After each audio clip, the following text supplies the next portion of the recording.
Então, pessoal, boa tarde. Boa tarde a todos.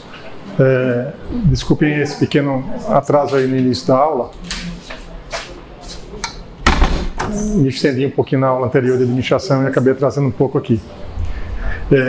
Então, vamos... A atividade de hoje, né, eu já passei para vocês lá no grupo do Telegram de manhã o que nós vamos fazer. A aula hoje, ela, como sempre, eu faço uma aula um pouquinho diferente, né? E a gente vai ter uma aula hoje que é um pouquinho mais prática. Não significa dizer que vocês vão fazer conta aqui, fazer conta, mas eu quero que vocês façam conta em casa, como atividade, tá? Porque não faz sentido eu dar uma aula para vocês aqui e ficar fazendo conta, montando planilha. Seria interessante, mas a gente pode aproveitar o tempo de uma forma melhor, tá? E como é que eu planejei hoje essa aula? Alguém aqui já fez a disciplina de Introdução à Economia com o Valmir Pedrosa? Fizeram? Então, você já sabe, não precisa eu falar, né? Ele é um excelente professor, muito didático. E, na verdade, ele devia estar dando essa aula aqui no meu lugar, que ele é melhor do que eu nessa matéria aqui. Ele é um especialista nesse conteúdo, tá? De avaliação técnica de projeto, tá? Ele já dá aula de Introdução à Economia há muito tempo e ele faz consultoria, inclusive, nessa área. Eu vou indicar para vocês também, a aula hoje vai ser baseada numa postagem que ele fez. Eu recomendo que vocês sigam ele no LinkedIn, tá? Porque ele todo dia está colocando uma postagem nova e é muita coisa ligada ao estudo de viabilidade técnica e econômica, tá? De projetos. Ele tem uma área específica de atuação, né? Que ele trabalhou a vida toda, fez o doutorado dele em gestão dos recursos hídricos e ele hoje trabalha com estudo de viabilidade técnica e econômica em geral de projetos relacionados à água, a recursos hídricos de uma forma geral. Então é mais uma aplicação. Eu já falei para vocês, eu já mostrei aqui aplicações de petróleo, né, de química. Cada um de vocês está com um projeto diferente para poder explorar. E eu quero aproveitar essa aula de hoje para dar a vocês uma noção um pouco mais das contas, as continhas miúdas que precisam ser feitas, né, no estudo de viabilidade técnica e econômica, porque isso dá substância a vocês para aprender a fazer um EVTS, mais sensibilidade, na verdade. E quando vocês forem trabalhar o projeto, vocês já estão trabalhando no projeto de vocês vão conseguir claramente, independente do projeto que eu vou apresentar aqui, ele não ser diretamente ligado ao projeto de vocês, mas vocês vão achar as similaridades, as analogias que tem do exercício que a gente vai fazer aqui hoje, das dúvidas que a gente vai tirar, com o projeto de cada um de vocês, tá? Então para transformar aqui um pouquinho essa aula hoje, nessa aula um pouquinho diferente, e para deixar também para vocês a referência do Valmir. Isso é importante. Nessa atividade, eu já vou abrir aqui, porque é bom que eu já vou mostrando aqui, né? Então aqui está nosso... Vocês estão vendo aí na tela, né? A programação aí, semana a semana do curso, né?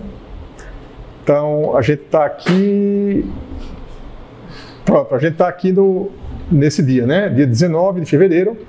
Eu coloquei o link para a aula aqui, tá? Então, um detalhe importante, né? Toda aula, como eu estou colocando as aulas no Google Classroom, sempre que vocês, mesmo que tenham vindo para a aula presencial e tenham assinado a lista de presença, vocês sempre que puderem, entrem no Google Classroom e entrem no conteúdo da aula e entreguem. Tem a opção lá, entregar. Cada aula está entrando como uma atividade. Tá? Eu coloquei aula como atividade. Por quê? Porque tem pessoas, por exemplo, no curso, que estão fazendo estágio, por exemplo, no Rio de Janeiro, do curso de petróleo.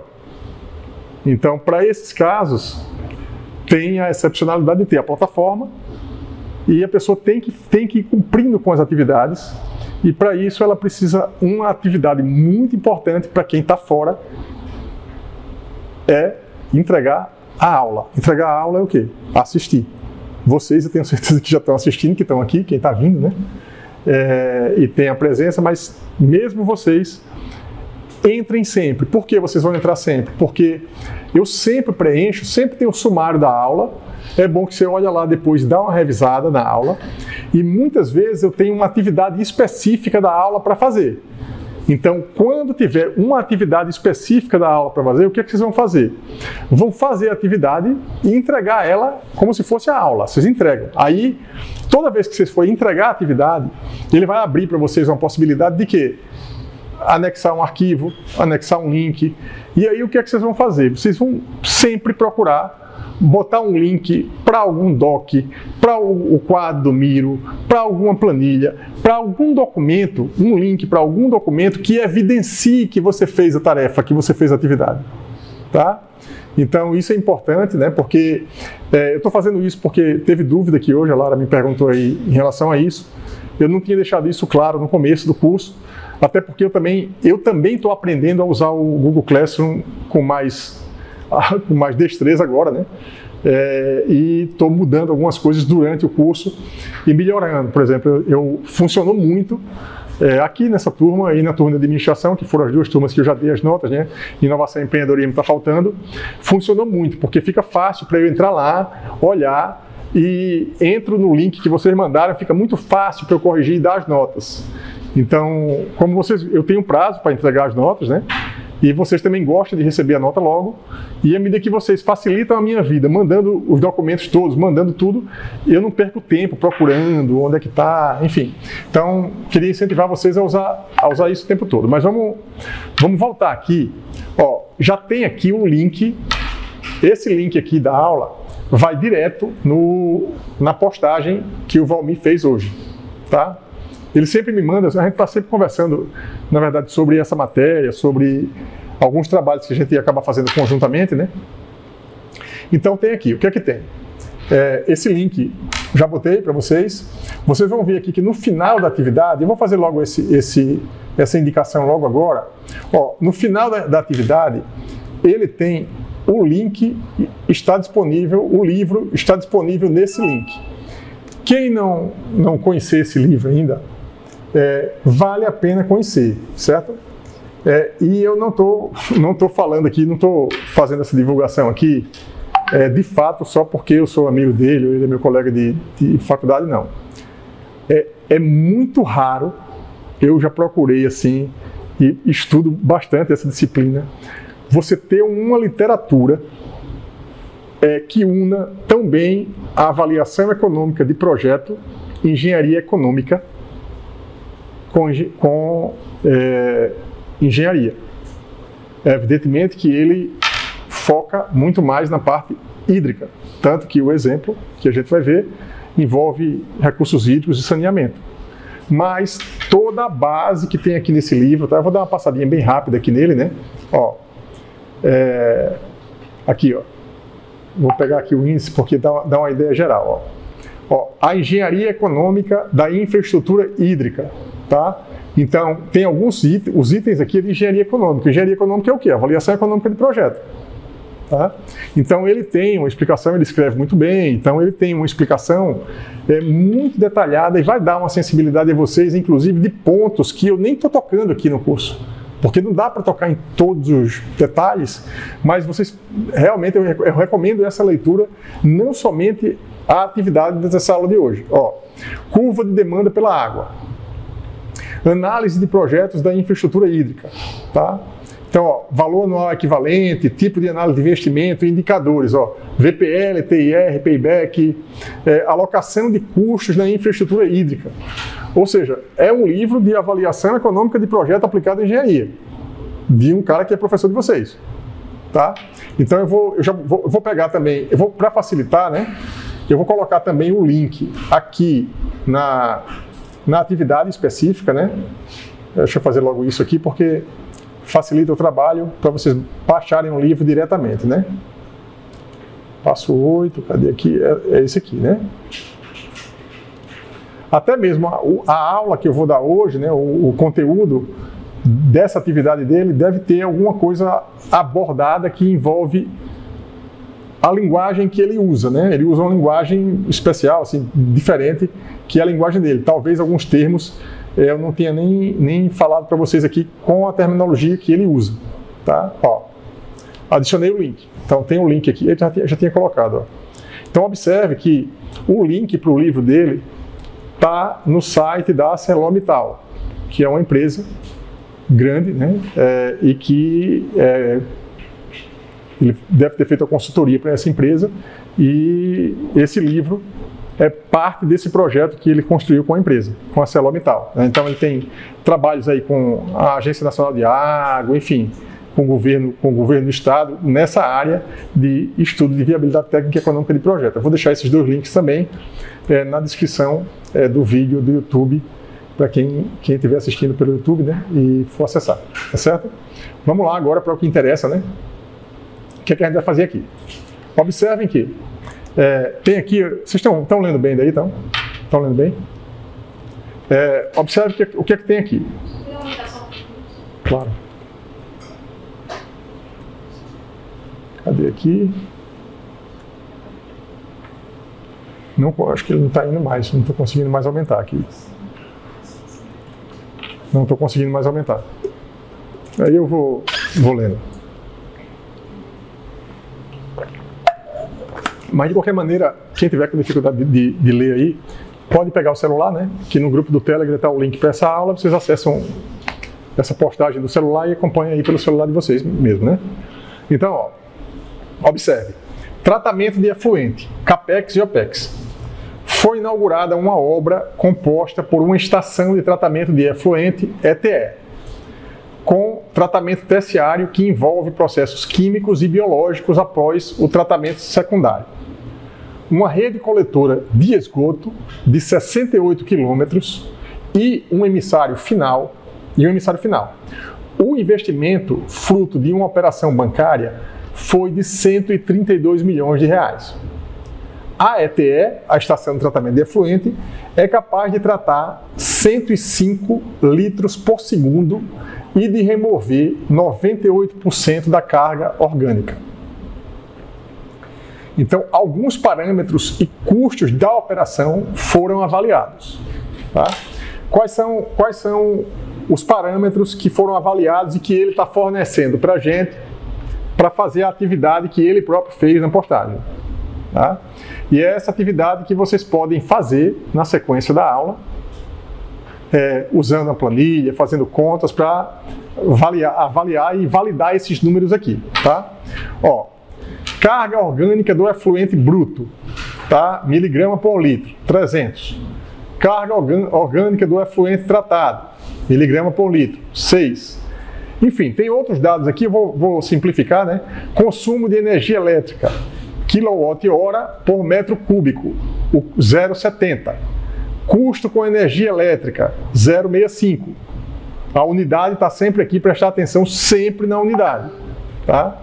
Então, custo com produto químico, R$ 0,45 por metro cúbico. Observe como ele trata né, de recursos hídricos. Normalmente aqui a unidade principal é metro cúbico, enfim, a depender do problema que vocês estejam trabalhando, essa unidade importa, né? E no caso nosso, tem um item que é muito importante, que é a taxa de juros, que em tese é percentual, né? Mas observem que sempre que vocês, nos problemas de avaliação econômica de projeto, se depararem com taxa de juros, vocês vão ver lá ao ano, ao mês, aparece uma A, uma AM, em geral. Então, para resolver qualquer problema de avaliação econômica de projetos, isso inclusive em concurso para engenheiro, que entra essa disciplina tem muitos problemas de avaliação econômica que entra em concurso, tem que ter muito cuidado com a questão da taxa de juros, porque dá a taxa de juro ao mês, aí você, antes de resolver o problema, você tem que converter para essa taxa de juro ao mês, quanto é que é essa taxa de juro ao ano. Então, quando você erra essa unidade, aí você, na verdade, erra o problema inteiro, né? Então, seguindo aqui, ó, observe, né, uma análise de custo do tratamento do efluente poderia usar o caminho a seguir. o investimento CAPEX, que vocês já sabem o que é, muito bem, né? De 132 milhões para uma taxa de desconto de 8,5% ao ano. 8,5% ao ano. Observe que essa taxa de juros está ao ano. Né? E uma vida útil de 25 anos. Corresponde a um valor anual equivalente de 12.365.598. Certo? Observem aqui. Um sistema com vazão de 105 litros por segundo produz um volume anual de... Então, a vazão, 105 litros, aí aqui, litros por segundo, vazão transformado aqui em metro cúbico por segundo, volume em metro cúbico por ano, então está aqui as contas que ele está fazendo, né? E o volume em metro cúbico por ano, eu falei que eu não vou fazer essas continhas aqui, porque não faz sentido a gente fazer isso aqui, mas ele está calculando aqui, ó, ele já calculou aqui, né? O valor anual equivalente, tá? A partir, ó, ele deu aqui o investimento em CAPEX, a taxa de juros e uma vida útil de 25 anos. Então, corresponde a um valor anual equivalente de 12.365.598.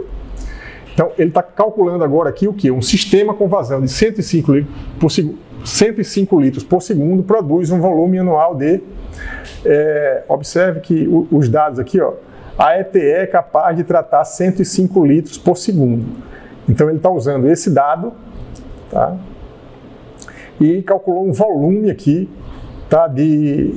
O volume total, né? Tá de 3.311.280 metros cúbicos por ano. Tá?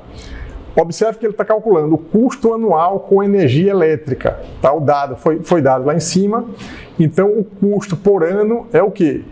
Energia por quilowatt-hora vezes o volume. Tá? Então, ele está calculando aqui vezes o preço do quilowatt-hora, o preço em real por quilowatt-hora. Então, ó, o custo por ano, somente com energia elétrica, é o quê? 1.506.632 reais. Tá? O custo anual com produtos químicos então tem aqui o custo por ano, aí tem produtos químicos, né, vezes o volume. Observe que ele calculou, ele deu a vazão, esse volume anual aqui, e aí ele está fazendo as contas com os dados que foram fornecidos aqui, que serve para ele dimensionar, fazer essa avaliação técnica e econômica do projeto, né? Então, observe aqui, ó, a carga orgânica removida por ano aí tem aqui, carga removida, 294, aí ele transformou aqui de grama para quilograma, né, trabalhando aí a questão dessas unidades, carga removida por ano, 973.516 quilos por ano. Considerando o valor anual equivalente correspondente ao CAPEX e os custos de energia elétrica e produtos químicos, o custo médio de remover 1 kg de carga orgânica tá? Custo total, valor anual equivalente, mais o custo da energia, mais o produto. Então, somando tudo, o custo total por ano fica de R$ 15.362.307 reais. O custo médio é o custo total dividido, custo total, né, em reais por ano, dividido pela carga quilograma por ano. Tá? Ou seja, o custo médio de carga orgânica removida em reais por quilo na verdade, é de 15,78 reais por quilo de carga orgânica. Então, ele consegue dimensionar uma ETL e fica com esse número, que esse número provavelmente já está na cabeça de engenheiros que trabalham com isso, para dimensionar se esse custo é alto ou baixo. Então, é um custo médio de carga orgânica removida. Tá? Ou seja, o custo médio do metro cúbico de efluente tratado então tem aqui, ó. Então, aí ele fez a conta, né? Custo médio é igual ao custo total em reais por ano dividido pelo volume metro cúbico por ano, que já foi calculado acima também. Então, ele tem aqui um custo médio de R$ 4,63 por metro cúbico. Tá? o custo médio de R$ 4,63 por metro cúbico é formado pela soma das parcelas. Que parcelas? Parcela de juros e amortização do CAPEX, 80,5%. Parcela de custo com energia elétrica, 9,8%. E parcela de custo com produtos químicos, 9,7%. Observe que esse primeiro item aqui é muito importante para esse contexto que a gente está trabalhando. Por quê? Normalmente, quando você vai construir uma estação, tá? Aonde? Observe que ele fala aqui, o investimento foi fruto de uma operação bancária de 132 milhões de reais de CAPEX. Então, os projetos que vocês estão trabalhando, tá? Específicos, muitas vezes esses projetos vão envolver um financiamento. Tipo, que seja de uma refinaria, que seja de uma plataforma, que seja de uma estação de tratamento de efluente, quase sempre vai envolver um financiamento, uma operação bancária, se o dinheiro não for investido de capital próprio da empresa. Tá? Ele fez uma conta aqui considerando que esses 132 milhões de reais para a construção dessa estação,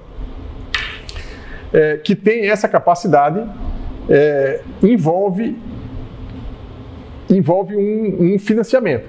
Logo, esse financiamento, toda vez que a gente financia algum dinheiro, em algum momento a gente tem que começar a pagar, né? Financiamos um apartamento, em 10 anos, em 20 anos e 30 anos. É melhor pagar à vista ou é melhor financiar? Depende da situação de cada um, depende do financiamento, depende da taxa de juros daquele financiamento, enfim. Essa matéria aqui, o conteúdo dela ajuda vocês a definirem isso. Vale a pena também, né? Vale a pena financiar ou vale a pena financiar ou vale a pena pegar a grana que a gente tem e colocar isso no projeto especificamente, tá? Seja um projeto, seja a compra de um carro, seja um apartamento, enfim, é uma conta que a gente precisa pesar, né? Por quê? Porque tenham sempre a clareza, eu sempre falo isso nas aulas todas, o que é? Toda vez que a gente financia qualquer coisa, no fundo, o que é que a gente está fazendo? Comprando dinheiro. Tá? A gente está comprando dinheiro. E toda vez que a gente compra dinheiro, alguém está vendendo. E ninguém vende nada para não ganhar também. Ou seja, todo banco, todo financiamento que a gente pega, tem alguém ganhando, e não é pouco, em cima de uma operação financiada. Tá? Então, vocês podem... Eu não vou citar aqui nome de empresas, mas vocês podem avaliar a partir de agora. Eu também só tive essa percepção depois de um tempo. Muitas lojas de eletrodomésticos, eles são campeões assim nisso. O que é? Porque eletrodoméstico é uma coisa que sai muito. Tá? Então, em muitos casos, uma loja associada a uma loja de eletrodoméstico tem sempre uma instituição bancária envolvida. Porque uma loja acaba sendo uma forma de financiar vendendo um produto, geladeira, fogão, celular, televisão. Tá?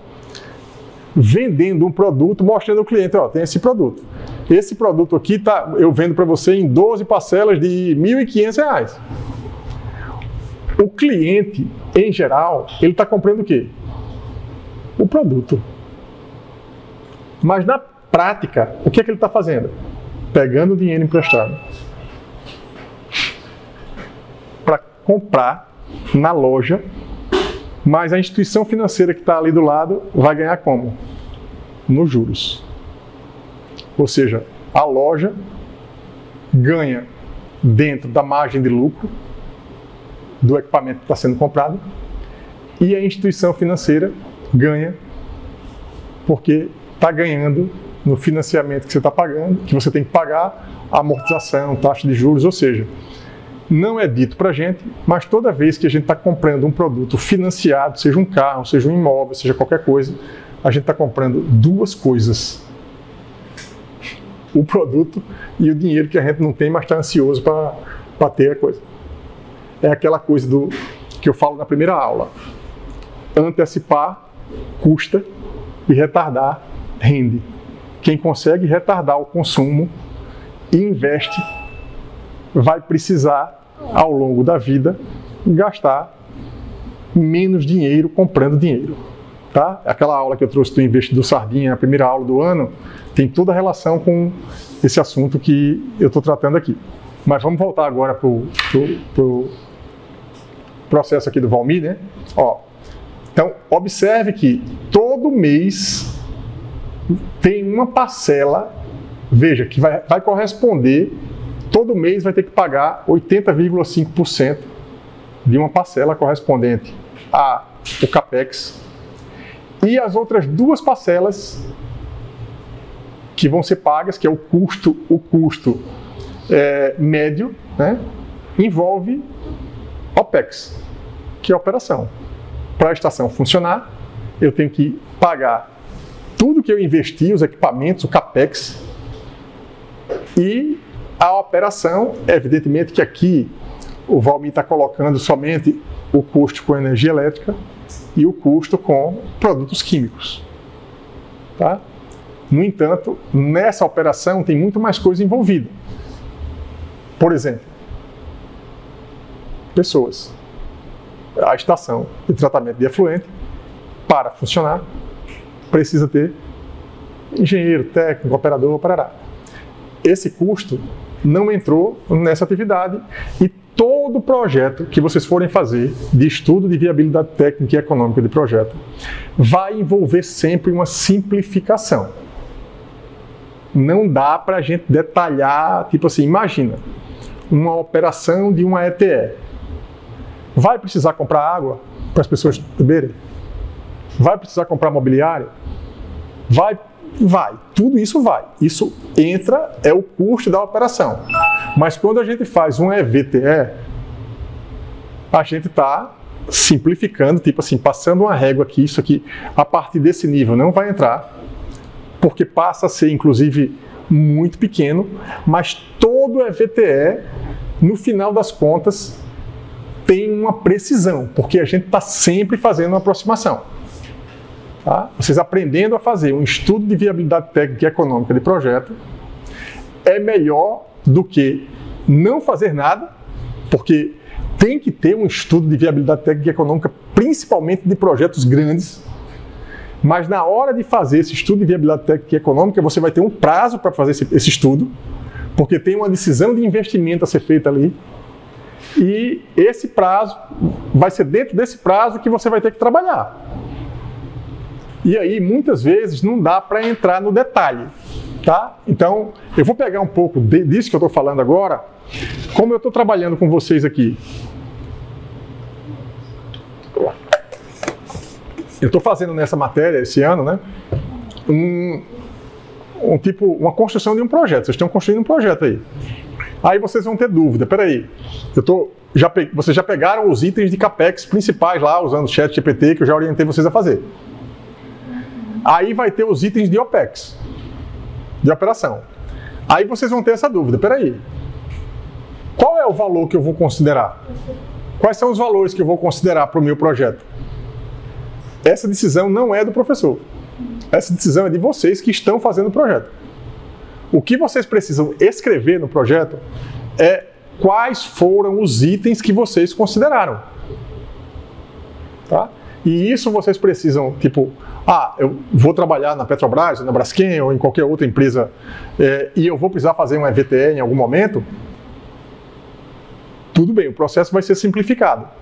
Mas todas as simplificações têm que estar escritas no projeto. Por quê? Porque você vai dizer, olha, eu tenho, é como, vou mal comparar aqui, mas vou comparar, é como quando a gente vai resolver um problema de física. A gravidade é 9,81, a gente não faz várias simplificações, idealizações que a gente faz para resolver um problema de física. Nesse caso da engenharia, também a mesma coisa. A gente vai fazer um estudo de viabilidade técnica e econômica, a gente vai calcular VPL, TIR, payback, mas tem uma série de simplificações que a gente fez para chegar naquele VPL. E você precisa deixar claro o que foi considerado no EVTE e o que não foi. Tá certo? Então, esse é o ponto principal. Certo? Aqui, ó, aí aqui tá o link, né, do livro. Eu vou dar uma passadinha aqui no livro dele, né, em alguns itens que eu acho importantes. Todos estão com acesso, ó, engenharia econômica, da infraestrutura hídrica. Eu vou usar também aqui, eu vou fazer uma atividade aqui para a gente, nessa aula de hoje, que eu já fiz muita atividade, eu uso muito o ChatGPT. Eu já fiz, por exemplo, eu peguei um livro de engenharia econômica, de avaliação econômica de projeto, um livro, esqueci o nome do autor agora, mas é um livro que eu indico nas referências. Tem vários problemas lá. Eu peguei vários problemas matemáticos e pedi para o ChatGPT resolver o problema matemático para mim. As equações de avaliação econômica de projeto. Hora erra, hora certa. Tá? Tipo assim, problemas resolvidos, os problemas, as soluções, os problemas de avaliação econômica de projeto do livro. Foi o que eu fiz, copiei e colei e pedi para ele resolver. Ele faz. O que é que eu vou fazer aqui? Esse problema que o Valmir fez aqui, eu vou passar os dados para ele e a gente vai pedir para ele calcular as coisas que o Valmir já calculou e que vocês vão calcular depois numa planilha, vocês vão fazer na mão para ter a sensibilidade disso, para a gente ver se ele chega nos mesmos números que o Valmir chegou, naquela conta que está ali. Tá? É uma forma também de usar, de validar, de aferir o sistema.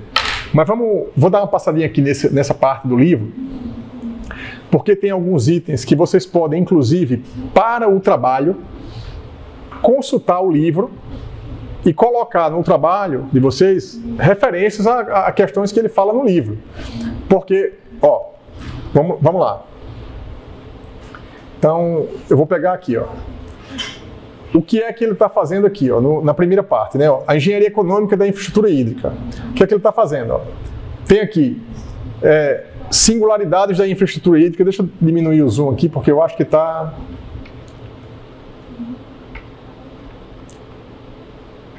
Ó, então, ele customiza no livro, ele detalha avaliação econômica de projeto para a infraestrutura hídrica. Tem algumas singularidades, ou seja, coisas que só acontecem na infraestrutura hídrica. Se a gente pegar na engenharia do petróleo, se for um problema específico de química, vão ter outras singularidades. Então, como ele está aplicando a avaliação econômica de projeto à infraestrutura hídrica, ele está trazendo aqui, ó, quais são as singularidades? Serviço essencial à vida, múltiplos usuários, fontes de financiamento de infraestrutura, risco extremo a secas e cheias. Tá? Eu não vou ler isso aqui, mas eu vou explicar, por exemplo, algumas singularidades que tem normalmente com serviços de água e esgoto, por exemplo. Tá? A gente tem uma situação agora aqui em Alagoas que é o quê? O serviço que era público passou de água e esgoto passou a ser privado. Foi uma concessão que foi feita a BRK. Não é isso? Então, esse serviço é um serviço público que está sendo feito por uma empresa privada e alguém tem que fiscalizar o trabalho dessa empresa. Veja, é um serviço essencial, vamos dizer assim, água e esgoto de uma cidade, de um estado, que está privatizado, basicamente. Então, esse tipo de serviço, acho que teve casos dos projetos de vocês que pode acontecer isso. Por exemplo, aqui, vamos imaginar, quando a gente fez um fluxo de caixa de um projeto de petróleo, você tem um investimento grande de CAPEX, depois começa o OPEX e você começa a vender. Você começa a vender óleo e gás, os subprodutos que vão ser gerados a partir dali. E aí você começa a ter uma receita, que é claramente uma receita que vai ser usada para você dizer assim, o VPL é positivo, negativo, vai ter uma receita ali no meio. Um serviço de água e esgoto, qual é a receita?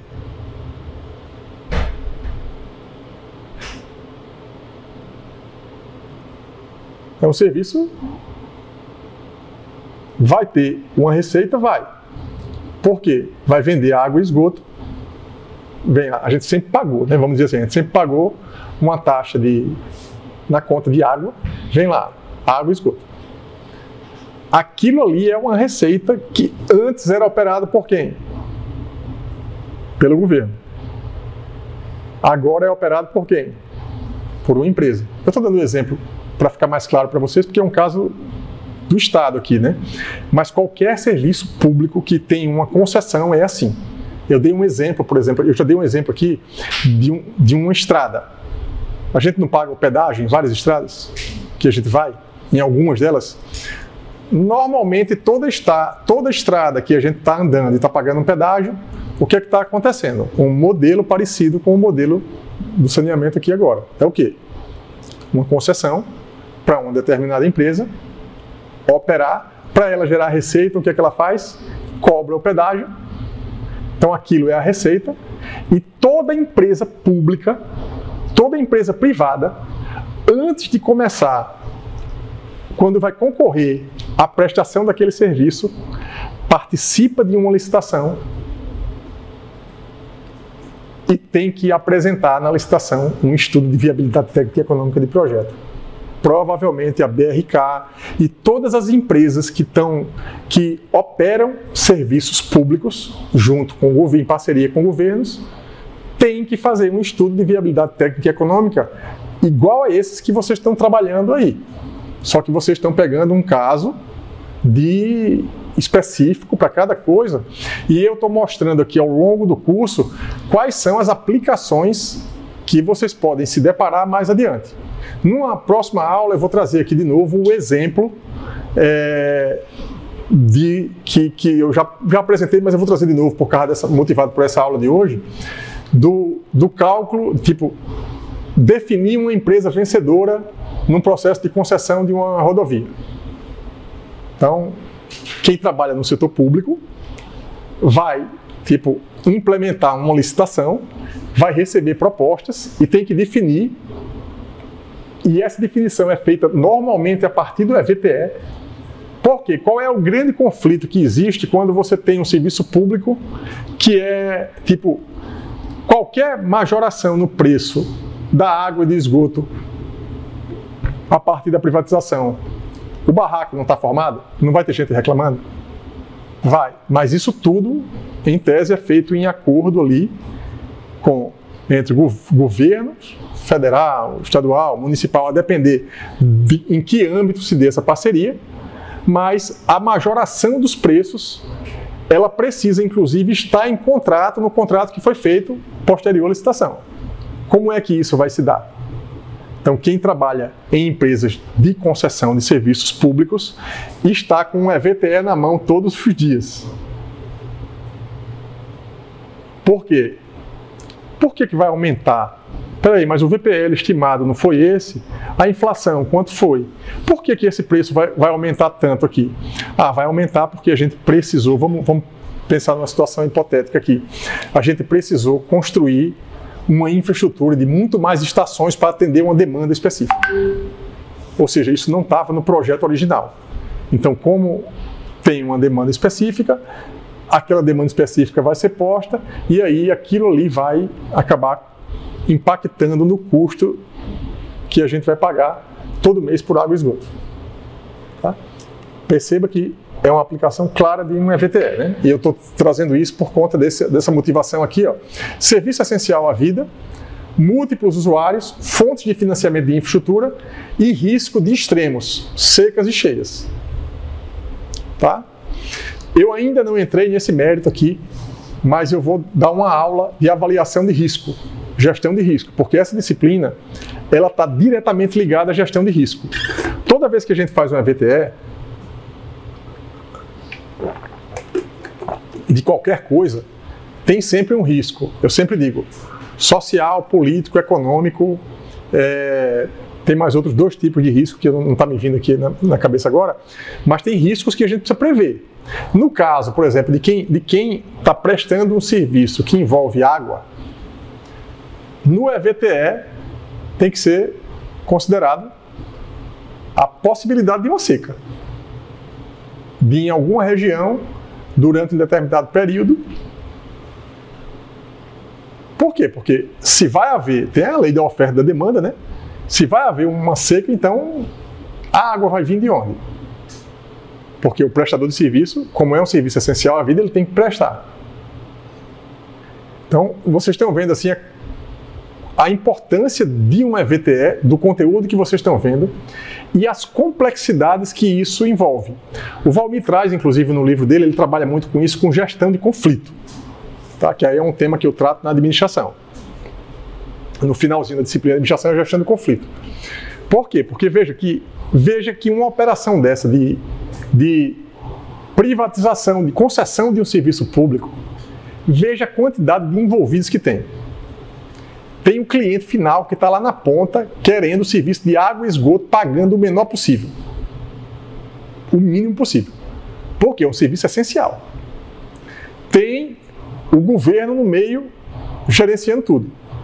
E tem uma empresa privada que tem a obrigação, por contrato, de prover, mas também de cobrar. Cada uma das partes tem interesses distintos, mas tem interesses também convergentes. Tanto que a operação existe. Tá? Só que ser gerente, ser gestor de um processo como esse, envolve gestão de conflito o tempo todo. Tá? Quem trabalha, tem alguns casos, por exemplo, o Valmir já me narrou, assim, alguns casos que chegam a ser até engraçados, por exemplo, de conflito pelo uso da água que tem no interior de Alagoas, por exemplo. Alguém chega e de repente tem serviço. Se você vai tirar a água de algum manancial, você tem que ter uma autorização para tirar aquela água. Quem trabalha com engenharia de recursos hídricos sabe disso, tem que ter uma autorização para consumir um determinado volume daquele recurso. Quem é que você tem que pedir? Se você for fazer isso, você tem que pedir autorização para poder fazer. Tem gente que chega e vai lá e começa a tirar água e usar de repente para uma empresa. Ou seja, tem que ter uma outorga disso. E todo esse serviço, né, eles envolvem, sempre envolve dinheiro, é isso que eu sempre falo. Tá? Então ele tratou aqui, eu aproveitei para dar alguns exemplos um pouco mais detalhados, né? Mas ó, a variação da oferta hídrica e seus impactos, eu não vou entrar aqui, mas ó, tem aqui características necessárias, exemplo de custos adicionais e ou prejuízos, tá? Exemplo de custos adicionais e ou prejuízos aqui, ó. Então ele dá exemplo aqui, ó, ArcelorMittal Tubarão, localizado entre os municípios de Vitória e Serra, Espírito Santo.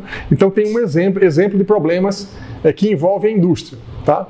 Então vocês, né, que estão, tipo, quando vocês forem trabalhar em alguma indústria, vocês vão ter, tipo, normalmente indústrias, principalmente que envolve água, vai ter muito esse tipo de problema que o Valmir apresenta no livro. Saneamento aqui, geração de energia elétrica, características necessárias, irrigação, enfim. Aí aqui começa, ó, o custo dos serviços providos pela infraestrutura hídrica, tá? Então, aí ele fala, ó, custos variáveis, lucro, receita total, custo total, certo? Então, eu não tratei com você, eu já falei com vocês de muitas dessas coisas, mas aqui nesse livro ele traz isso bem detalhado. Ó, aqui, ó, uma tabela de custos, né? Vocês estão montando tabelas comigo aí no projeto. Aqui tem, ó, uma tabela de custo, ele vai exemplificando e vai mostrando, ó, parcela fixa, parcela variável, os custos fixos, o que é custo fixo, o que é custo variável dentro do problema específico de recursos hídricos, tá? Vou passar, certo? Vou passando aqui, vou dar um overview aqui no livro dele e mostrando, ó, simulação, certo? Observe, eu saí um pouquinho daquele problema, que é um problema específico, que eu vou voltar já para ele, mas aqui tem, ó, o custo médio, considerando apenas a despesa com energia elétrica para a produção de 27 milhões de metros cúbicos por ano, é de 0,056 por cada metro cúbico, conforme a matemática simples apresentada na memória de cálculo a seguir. Então tá aqui, ó, ele faz uma continha, Tá? Ele é muito preciso nessas contas que ele faz. Ó, volume produzido por ano, custo fixo, custo variável, custo total e custo médio. Tá? E aqui ele tem uma explicação. Ó.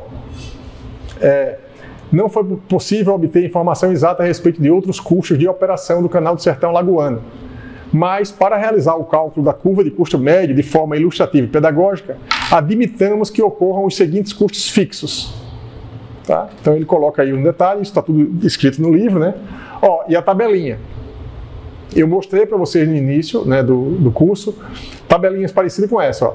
A produção, eu peguei um caso de petróleo, vou voltar com essa planilha em outras aulas, mas tem aqui a produção, o custo fixo por mês, o custo variável por mês, o custo total e o custo médio.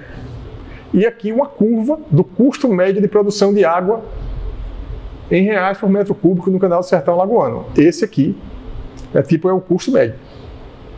Tá? Então, todos os projetos que vocês estão trabalhando, tá? Se vocês, é claro, cada projeto é um projeto específico.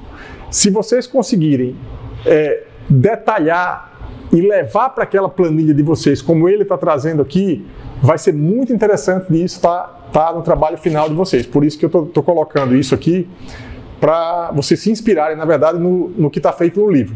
Tá? Então aqui tem outro exemplo, a simulação e detalhamento. Ó. Mais simulações, percebe que está sempre, o livro está muito bem diagramado, né? Muito fácil de você, análise de break-even point para o Canal do Sertão Lagoano. Eu vou falar sobre isso mais adiante aqui na matéria. Custo marginal de produção, custo de oportunidade, custo irrecuperável, né? Custo de não ter a água, tá? Então, também tem muitas tabelas aqui no livro. Vamos seguir aqui, né?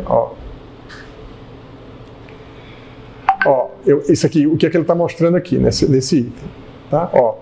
Ampliação da segurança hídrica das operações industriais. Então, observe que aparece ali, né? Aparece, deixa eu ver que capítulo é esse, qual é o ponto que ele está tratando aqui, ó. Custo irrecuperável, custo marginal de produção, deixa eu voltar aqui, só para pegar aqui o custo variável, custo fixo, custo de produção, custo médio de produção, tá? Então tem o custo médio de produção, aí aqui tem, vamos lá, onde eu estava aqui, observe que tem aqui, ampliação da segurança hídrica das operações industriais. Naturalmente, né, que todo o processo de segurança hídrica deve envolver sempre equipamentos, investimento novo, né, etc. Então aqui, ele tem uma figura com a redução do consumo de água por metro cúbico doce da ArcelorMittal Tubarão. Então aqui, janeiro de 2015, janeiro, fevereiro, março, então ele fez essa conta aqui, né? E observe que tem aqui o projeto de dessalinização de água do mar, ou seja, é um projeto da empresa, só que para que esse projeto vá adiante precisa de um investimento, tem custos aqui de equipamentos, de capex, então todos os projetos que vocês estão fazendo, eles são projetos que podem envolver, vocês vão fazer uma situação inicial, que é o prazo de construção, mas durante pode haver uma previsão de novos investimentos. Como é o caso aqui, você faz um EVTE, aí a demanda, o consumo de água, de repente aumenta, né? E aí você não tem uma seca, mas aí tem uma possibilidade de você de repente usar, por exemplo, através de um projeto de dessalinização de água, o uso da água do mar para consumo humano, né? Ou mesmo na indústria, né? Então aqui tem detalhes, tem vídeos aqui também, deixa eu ver aqui, cadê aqui? Ele fez, está muito bem produzido o livro, como vocês estão vendo. Essa é a tartaruga marinha BR 83261, mas para facilitar, vamos chamá-lo de Josias.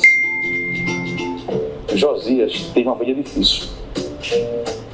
Para se esquentar, Josias vem em um ponto aqui em Serra, no Espírito Santo. A água aqui é até 3 graus mais quente, como permite o artigo 16 do capítulo 2 da Resolução 430 do Conselho Nacional do Meio Ambiente, o CONAMA. Por que a água aqui é mais quente? Josias não sabe. Mas hoje, no terceiro programa do Água Corrente, nós vamos descobrir. Olá, sou Valmir Pedrosa. Você sabia que o consumo de água na indústria só perde para o da agricultura? E a maior parte é destinada à fabricação de bebidas e alimentos.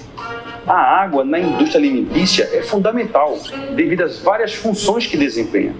Ela pode ser usada como ingrediente, como veículo na incorporação de ingredientes, como agente de limpeza ou fonte de resfriamento e aquecimento dos produtos.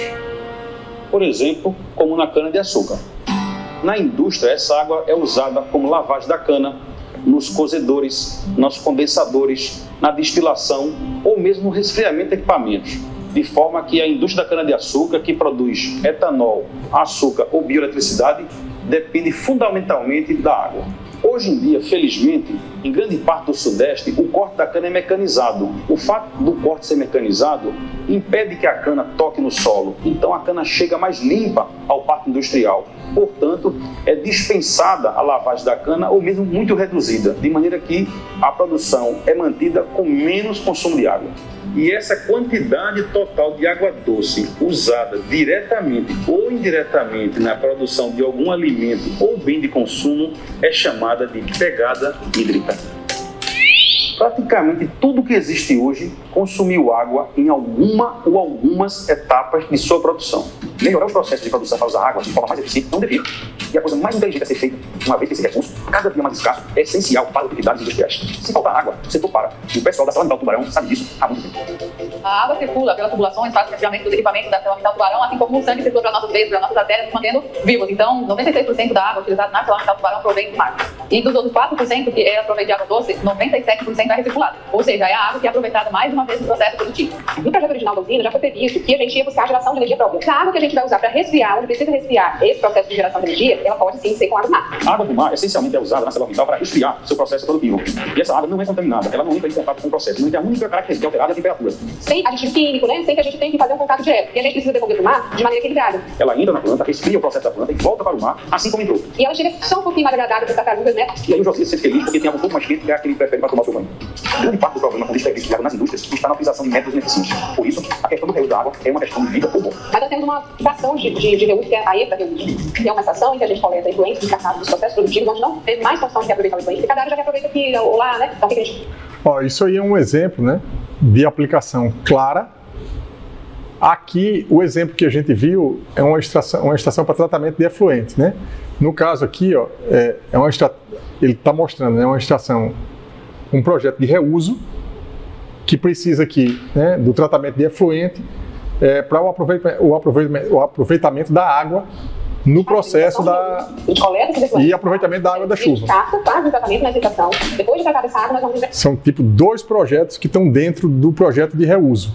A estação de tratamento de efluente, que é aquele primeiro caso, que é o exemplo da postagem de hoje, que ele fez, que a gente viu aqui na aula, e do projeto de utilização de água da chuva. A água é vida, tanto para o ser humano quanto para a ArcelorMittal. Não existe ArcelorMittal sem água. Daí a preocupação dela em preservar e manter sustentável as suas operações e também contribuir de forma inteligente com o meio ambiente. Nossa ideia é diminuir o uso compartilhado com a sociedade da fonte hídrica. Esses foram exemplos de práticas inteligentes de uso da água na indústria. No próximo episódio, vamos conhecer ideias para economizar água na usina doméstica. Até lá. A água na indústria de alimentos, indústria. A água é fundamental, devido aos vários... Na indústria de alimentos, a água é fundamental, devido aos vários... Ele tem esse trabalho, né? Aqui, vou voltar lá para o livro, né? Para o livro aqui. Agora que eu estou vendo no detalhe, eu já tinha... conhecia o livro, mas o vídeo eu nunca tinha entrado num vídeo específico desse, tinha visto um vídeo solto, mas aqui em cada um dos capítulos, né, tem esse tipo de vídeo e que agrega muito, né? É o que eu falo, assim, a gente tem o Valmir, professor da UFAL, né, está trabalhando nesse tipo de coisa, né, para a ArcelorMittal Tubarão, por exemplo, e de fato esse livro aqui é assim, eu não encontro um livro com esse nível de detalhe que envolva avaliação econômica de projeto e engenharia. Por exemplo, para o setor de petróleo não tem um livro tipo esse, como água. Já procurei também engenharia química, não existe a referência que trate das questões específicas como ele fez com a água. É inclusive uma oportunidade para quem quiser, né, trabalhar nisso. Vou voltar lá no processo, né, ó. Então, curva da demanda pela água, enfim. Eu vou seguir aqui, né, capacidade de pagamento, ó, residencial, comercial, pública, industrial, que são coisas específicas do caso de um projeto de infraestrutura hídrica. Tá, ó. Aqui é o que? Diagrama de fluxo de caixa demonstrativo. Então aqui, ó, começa a aparecer aquilo que eu já mostrei para vocês, que é o fluxo de caixa. A avaliação econômica de projeto passa pela construção de um fluxo de caixa. Tá? E aí tem algumas equações, algumas fórmulas que vocês vão ver aqui como essa, né? E outras que eu já mostrei na aula que tem mais exercício. Tá?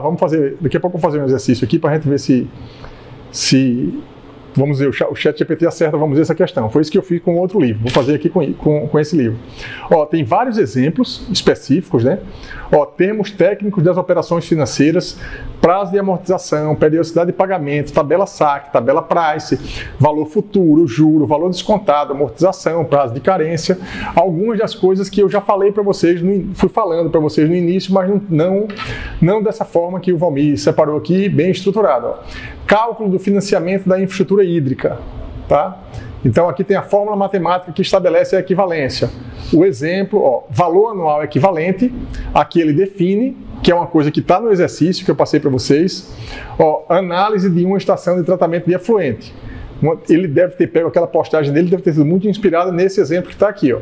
A simulação, aí ele tem aqui as contas, ó, planilha Excel que ele usou, está explicando aqui como ele fez, né, a tarefa. Então é esse tipo de atividade que eu vou pedir para vocês fazerem. Tá? Eu vou descrever, eu estou falando aqui, mas eu vou descrever exatamente o que eu quero com o que é que vocês vão fazer com essa postagem do Valmir, que basicamente é uma conta parecida com essa, só que eu quero que vocês façam em planilha.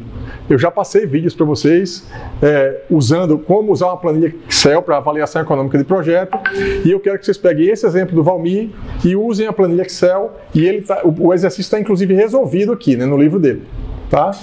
Ó, análise de uma usina elétrica, enfim, tem outros exercícios aqui. Ó, modelo e conceito das operações de financiamento. Então, isso aqui também é uma coisa muito importante, que tem a ver... Eu não vou falar desse assunto aqui nessa aula, porque vai acabar demandando mais tempo da gente. Mas eu falei aqui, ó, normalmente, serviços públicos, ou mesmo, tipo, construção de uma plataforma de petróleo, construção de uma refinaria, observe que tudo que envolve energia acaba de alguma forma sendo um serviço público. Imagine que tipo começa a faltar combustível ou diesel na bomba. É um problema de utilidade pública, né? Então todas as empresas que prestam esse serviço, que produzem diesel, álcool, gás, enfim, tem que garantir na bomba para cada um de nós o combustível. Então esse tipo de coisa, ó, toda empresa que trabalha com energia acaba tendo fontes de financiamento de bancos públicos, BNDES, BNB, nos estados também tem bancos públicos que financiam projetos para micro e pequeno empresário, como é o caso aqui de Alagoas, tem a Desenvolve. Então, só que essas operações, se vocês forem trabalhar, né, em qualquer empresa grande de engenharia, vai ter sempre um setor lá que vocês podem acabar trabalhando nele, por exemplo, que cuida das operações financeiras. Tá? Então, normalmente, um analista financeiro entende da parte financeira, não entende da parte de engenharia. Mas esses dois grupos precisam estar alinhados, porque para montar aquele CAPEX, o custo de CAPEX, é um pouco disso que vocês estão fazendo no trabalho. Quais são os equipamentos necessários para montar um projeto de uma refinaria? No caso de uma empresa, você vai ter que fazer isso o mais detalhado possível, e esse projeto, a empresa vai pegar esse projeto para submeter a um banco público, para submeter a algum edital, alguma coisa para poder ter acesso àquele financiamento numa taxa de juros muito baixa. Tá? Então tem muita empresa, quando a gente ouve falar, né, tem muitos financiamentos de grandes projetos feitos pelo BNDES.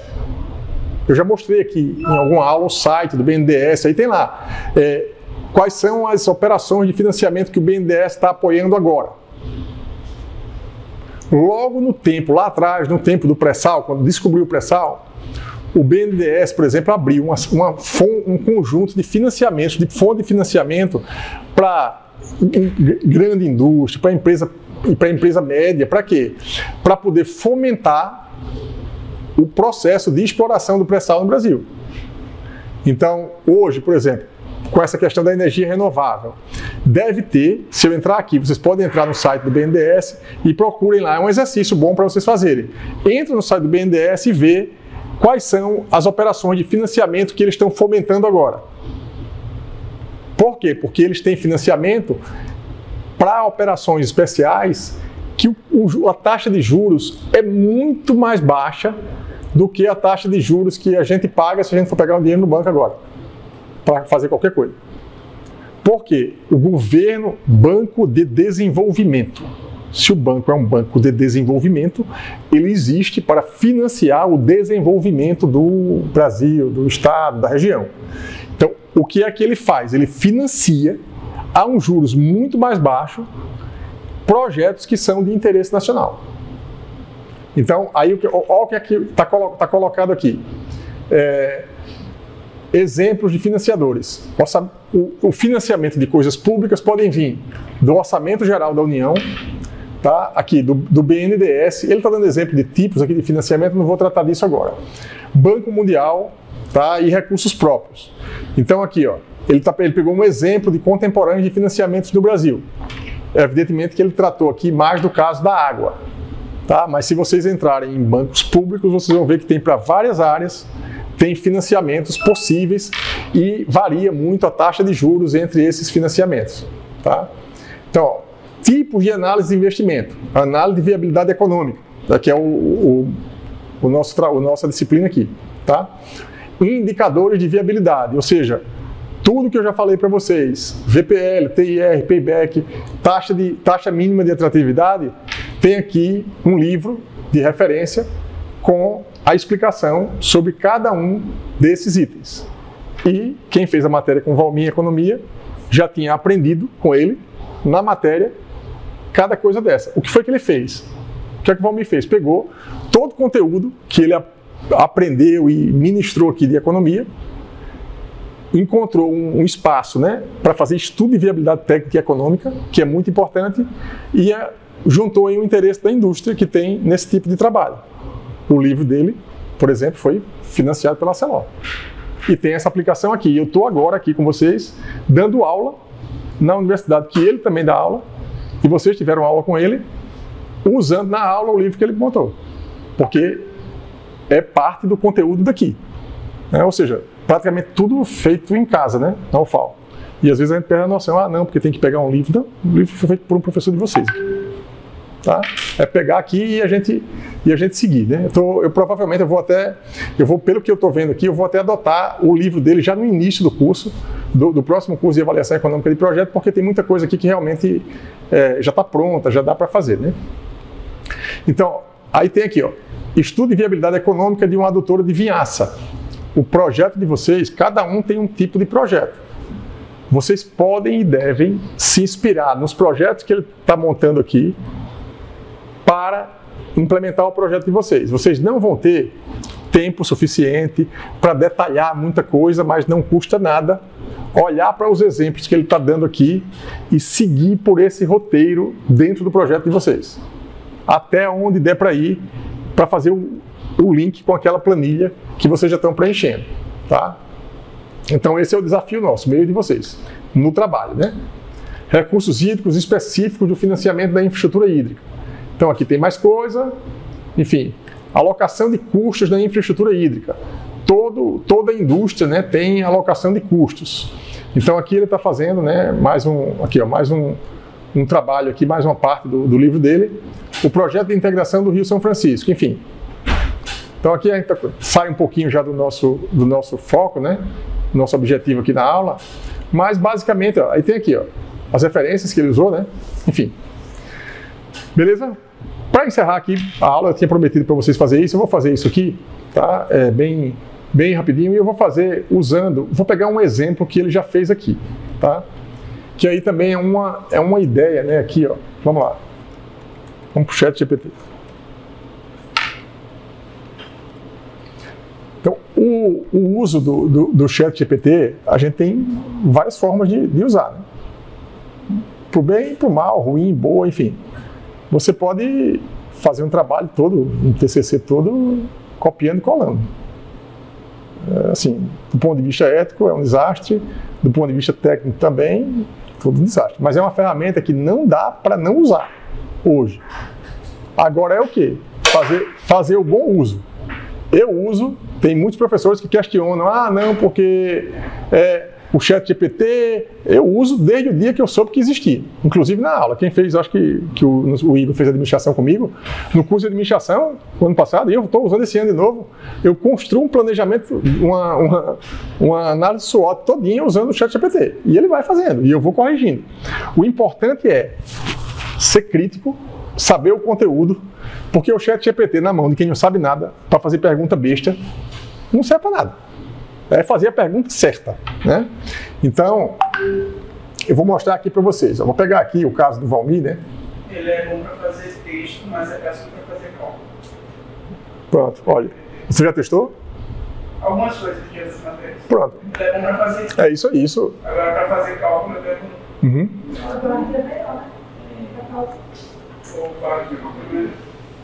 Vamos fazer o seguinte, já que vocês começaram a falar assim, como é que cada um de vocês já usou? Eu vou explicar aqui como é que eu uso. Quando eu uso, normalmente eu uso mais para tirar dúvida de coisas assim, de coisas que eu estou estudando, termos em si. Eu não quero também gastar meu tempo procurando vários sites. Eu pesquiso normalmente simplificação da atividade, definição direta, sei lá, uma definição. E quando eu acompanho algum trabalho, normalmente eu peço para assumir alguma personalidade, para ser mais direto, construir o perfil da resposta que eu quero, assim, e assim que eu faço normalmente, mais cálculo do pouco não. É um teste, eu já fiz isso, Igor. Eu não detalhei muito, mas eu já peguei. O que acontece? Quando você fala assim que ele é bom ou não é bom para cálculo ou para texto, o ser bom ou não ser bom, ele depende do input que você está dando para ele, né? Tipo assim, vamos supor, peguem um problema, é isso que eu quero que vocês façam com esse problema do Valmir. Peguem um problema e expliquem para ele. Peça para ele fazer a conta. Ele vai fazer a conta, ele pode fazer errada. E você vai dizer para ele o quê? Essa conta está errada. Ele fica louco. Entendeu? E aí, eu nunca fiz esse exercício especificamente, eu nunca fiz. Mas ele responder sempre qualquer coisa, ele vai. Tá? Você usa como? Eu uso também para uma coisa mais direta, né? Quando eu quero saber. Geralmente, quando eu vou pesquisar, tem muito trecho, de PDF mais direto. E eu também uso, mas nem tanto, quando eu estou trabalhando com algum código e ele não está rodando. E aí código computacional. Ele me dizer qual é o erro do código. Ele gera código, gera um monte de coisa, né? Mas aí geralmente assim, eu boto para ele identificar o erro no código que eu mando. Eu sou bem arcaica com ele, às vezes eu não confio muito nele, não. Quando eu preciso de alguma coisa, pode ser que isso tá certo mesmo. Aí vou, aleatoriamente numa página do Google, pesquisa sobre determinado assunto e vejo que realmente tem alguma coisa ali que tá batendo. Em relação a cálculo, já percebi que tem bastante coisa que tá bem errado. Aí eu evito, eu nem preciso, na verdade. Eu não gosto não. Mas em relação a definições mais específicas, assim, mais sucintas, eu gosto bastante. Eu uso mais para conferir algumas respostas. Por exemplo, tem fazer um trabalho, tem uma definição lá que não está bem explícita. E não tem muito dessa definição na internet, então às vezes eu uso ele para conferir e ver o que está alinhado com o que o professor deu em sala para poder utilizar essa definição. Mas para cálculo, seguinte, a linha de pensamento do pessoal aqui é mais para definições, para simplificar o texto que eu estou lendo, tentar entender melhor cada palavra mais específica, mas para cálculo eu vi que ele não é tão bom, então eu evito sempre utilizar. Uhum. Eu uso ele primeiramente alimentando, né? Como você falou, é bastante importante o input para ele poder dar a resposta que realmente eu quero. Então, antes eu alimento ele da forma que eu quero, com as informações que eu quero, com algumas pesquisas, algum texto, alguma opinião minha, algumas coisas, e conforme ele vai me dando a resposta, eu vou montando em cima disso. Eu não utilizo muito para fazer pesquisa, eu preciso mais no Google. E aí, quando eu fico com uma dúvida, eu falei. Mas eu utilizo muito para corrigir os meus textos. Eu vou digitando, vejo se tem alguma coisa de português mesmo, sabe? Uhum. E aí eu coloco lá para ele corrigir. Estou utilizando mais, por exemplo, quando eu quero tentar resolver um exercício. Aí eu jogo lá, vejo como é que ele iniciou, aí eu pego aqueles dados e faço na mão. Uhum. Ó, eu vou dar alguns exemplos. Eu vou usar aqui, mas eu vou dar alguns exemplos. Primeiro, eu oriento alguns TCCs. Não vou nem falar da aula, eu vou falar daqui a pouco. Do uso na aula. TCC. Então, logo que saiu, alguns alunos que eu estava orientando estavam terminando os trabalhos. Eu perguntei, já usou o ChatGPT? Tinha uns que não sabiam nem que existia ainda porque estava começando, né? Pois eu quero que você use. Veja, tinha trabalho já pronto. Certo? Tinha trabalho pronto, o TCC já ia ser defendido. Eu disse, olha, eu quero que você valide o seu TCC usando o ChatGPT. Tipo, crie um capítulo, tipo uma seção a mais, ou em cada capítulo, ou num capítulo à parte, num anexo, tipo, validando o seu trabalho. Ou não, né? Tipo, algumas frases, algumas coisas que você já escreveu no TCC, que é mais ou menos isso que você faz, que é para corrigir seus próprios textos. Para não ter muita repetição de palavras. Exato. Esse jeito que você usa é muito bom e era isso que eu queria que os alunos fizessem também no TCC. Tipo, validar, tipo, olha, escrevi essa definição. Esta definição está certa? Ele vai dizer lá, vai corrigir, pode falar qualquer besteira, mas pode corrigir. Pode colocar até um texto melhor do que o seu, mais simples. Você pode dizer, inclusive, eu estou achando esse texto muito longo. Dá para resumir esse texto um pouco mais? Então, você pode usar para corrigir, para validar o que você já fez e até para desqualificar ele em relação a que ele está fazendo errado. Porque se você pega um trabalho que você já fez, que você sabe como é que funciona, que você sabe qual é o certo, vai ser mais fácil de você achar que ele está errado. Isso que o Igor falou, né? Olha, conta ele não está sabendo, não sabe fazer. Ou seja, se você domina um assunto, a melhor coisa do ChatGPT, tudo na vida é bom para quem já domina um assunto. Quem não sabe nada é uma merda, tudo é uma merda. Por quê? O cara não sabe nem fazer pergunta. E se você tem base, entra com base lá, vai sair com informação boa. Por quê? Vai fazendo as perguntas certas, vai acuando ele para um determinado caminho correto, até ou ele se perder, entrar em loop, ou ele verticalizar o tema com você e acertar a maioria das coisas. Muito tema que eu já entrei, que eu já fiz, que eu já peguei tema que eu domino, e vamos começar agora. Botei 2 livros na mesa, 2 melhores, e saí. E eu saí, tipo, acuando ele para o certo. E ele foi respondendo cada vez mais certo o que eu estava falando. Se você vai direcionando o processo, né? Tem horas que ele pode não ir. Isso que o Igor falou pode acontecer. Então, eu uso assim para validar. Uso para aula, por exemplo. Eu já dei uma aula todinha de inovação e empreendedorismo, semestre passado, da minha cabeça, né? Nos 10 minutos finais eu disse, vamos ver agora se eu dei aula boa. ChatGPT. Preciso, preciso que você me dê as principais definições do método Startup Enxuta, que é um método de empreendedorismo que eu uso e era a aula que eu tinha dado. Aí ele pegou deu as principais definições. Todas as definições que ele tinha dado, eu tinha falado na aula. E aí eu fui passando com os alunos, está gravado inclusive a aula no canal lá do YouTube. Eu fui passando com eles, ó, isso aqui. Aí eu fui relendo e eu disse, é claro que eu não falei do mesmo jeito, mas ele falou do SOMU. Eu acabei usando para fins didáticos e funcionou bem porque eu já tinha dado a definição. Quando eu venho com outra do ChatGPT, melhora, ajusta e o aluno fixa mais. Então essa foi um tipo de uso. Outro tipo de uso que eu dei, inclusive esse eu orientei vocês a fazer aqui, foi o passo a passo para um estudo de viabilidade técnica e econômica. O trabalho de vocês foi praticamente isso. Vai estar certo, vai estar errado, mas a partir do momento que você pega, vou pegar aqui, vou dar um exemplo de um tipo de uso para fechar aqui. O que é que eu faço normalmente? Vamos supor, sempre eu uso uma base, essa busca que vocês disseram assim, não, eu procuro alguma coisa no Google e pego aquela base. Veja, o Google pode também não ser confiável, ele pode dar qualquer coisa lá. Aonde é que eu procuro me basear? Artigo científico sobre o tema. Eu procurei com vocês aqui, lembra numa aula que eu disse?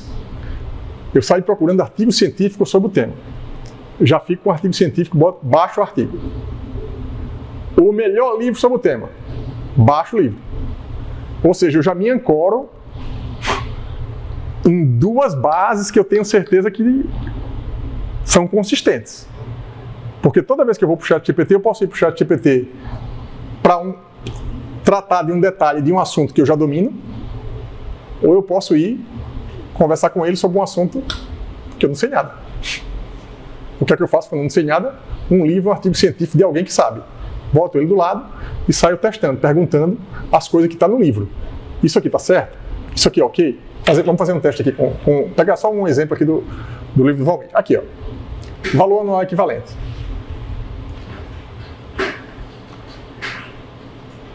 Aí tá pegando tudo aqui. Vamos ver, dá o Ctrl+C, Ctrl+V aqui.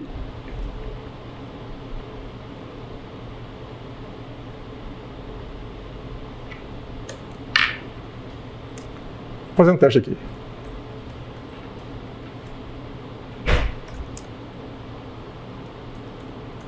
Esta afirmação e texto estão satisfatórios. Estou pedindo para ele avaliar aqui. Ou você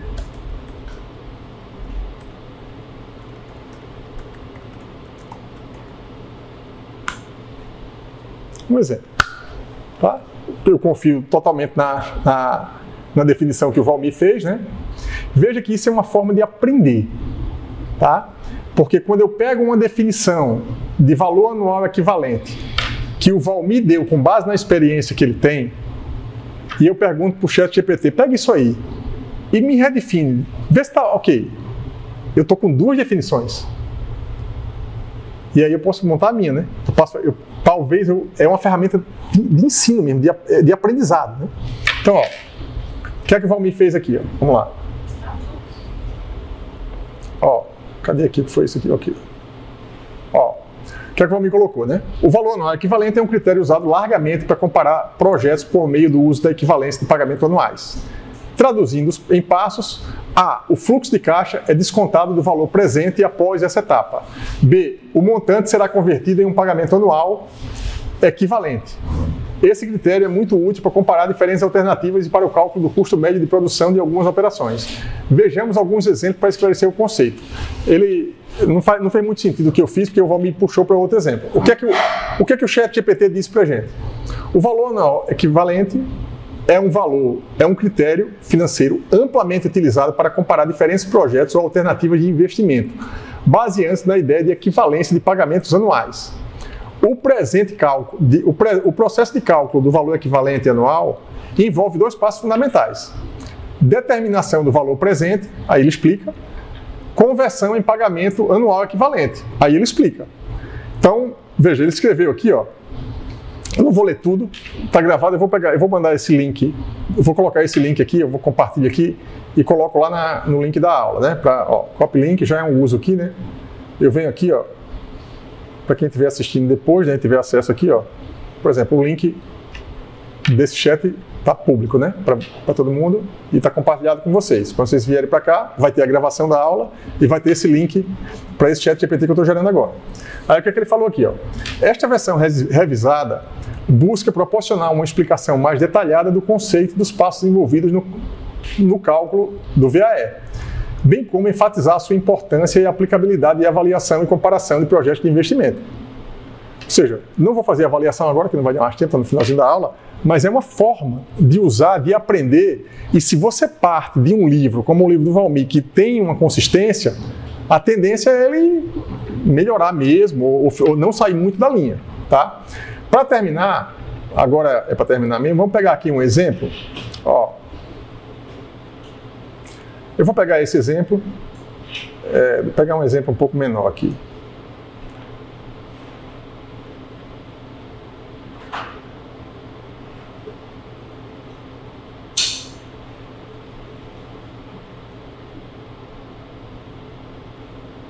Eu quero fazer aqui um teste, né? Ó, por exemplo,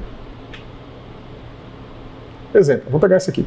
Se você tem 100 reais hoje em uma conta bancária, ó, ele está pegando tudo, Ctrl C. Eu vou voltar para cá, pegar um exemplo bem simples, a gente depois pode testar nesse exemplo da aula de hoje, que acabou não dando tempo de fazer, né? Ó, ele copiou tudo, eu vou deletar. O que é que tem aqui? Se você tem 100 reais hoje em uma conta bancária, quanto isso valerá em 10 anos se for aplicada uma taxa de juros de rentabilidade de 5% ao ano a esta quantidade monetária? Pronto. Aí eu vou fazer a conta, fazer aquilo que o Igor disse que não funcionava, né? Conta. Vamos ver aqui. Eu sei, eu estou brincando. Ó, ele está colocando ali, ó, as fórmulas. Quanto foi que deu aqui, ó? N igual a 10 anos. O valor aplicado, ele está fazendo ainda. Ó, o valor de 100 reais hoje, aplicado em uma conta bancária com uma taxa de juros e rentabilidade de 5% ao ano, valerá aproximadamente R$ 162,89 em 10 anos.